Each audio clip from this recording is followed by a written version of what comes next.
retenir, c'est entre 1 à 5. Quel est le chiffre, voilà, que vous avez envie de voir apparaître à l'écran? Ah, je suis très mauvais pour les chiffres, je suis littéraire comme vous l'avez, bon, on va dire 2. Le 2, super. Justement, vous faites référence justement à cette religion qui, la religion musulmane, entre guillemets, qui envenime, qui ternit un peu l'image du Cameroun, au nord, Boko Haram. Je voulais savoir, vous êtes Camerounais, quand vous avez appris justement cette prise d'otage de cette famille Moulin-Fournier, et puis aussi du père Vandenbush, quelle a été votre réaction?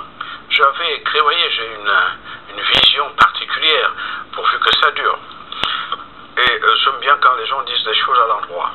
J'ai écrit il y a plus de 7 mois, fait une chronique sur la menace politico-religieuse en Afrique en général et au Cameroun en particulier. Cette chronique, je l'ai publiée dans mon site Afrique Actuelle, où j'indiquais que les responsables politiques camerounais, c'est maintenant de prendre les précautions pour justement affirmer, en tout cas, garantir la sécurité des Camerounais. Mais Paul Biya, justement, fait tout pour ça. C'est grâce à lui qu'il y a eu cette vous allez donc comprendre, quand je fais cette critique, ce papier qui est juste interpellé, la réflexion, montrer les raisons pour lesquelles je disais que c'était le politico-religieux s'impose petit à petit en Afrique, en tout cas par le monde. Vous savez, le croissant rouge partout.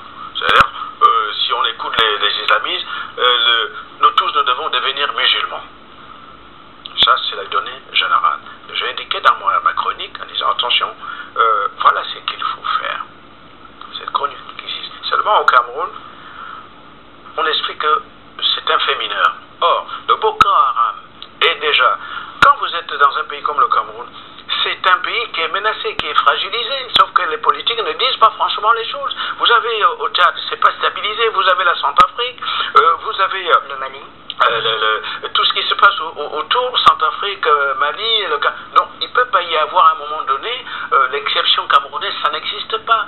Les bandits, en tout cas les Boko Haram, tous ces extrémistes, quand ça ne va pas là, ils se reportent au fur et à mesure. Les Camerounais n'ont pas voulu admettre ma thèse simplement en disant Marga dit des choses de manière brutale. Il a raison, mais c'est un peu brutal, ça ne nous arrivait pas. On est dans la méthode Coué.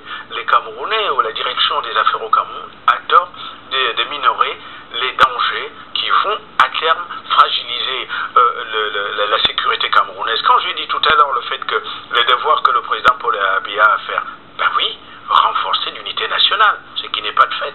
Et puis enfin, maintenant, intégrer les jeunes, enfin créer les emplois pour les jeunes. Parce que ces jeunes-là, le danger, c'est quoi? Aujourd'hui, ils n'ont pas d'emploi. Qu'est-ce qui va se passer? Ils vont être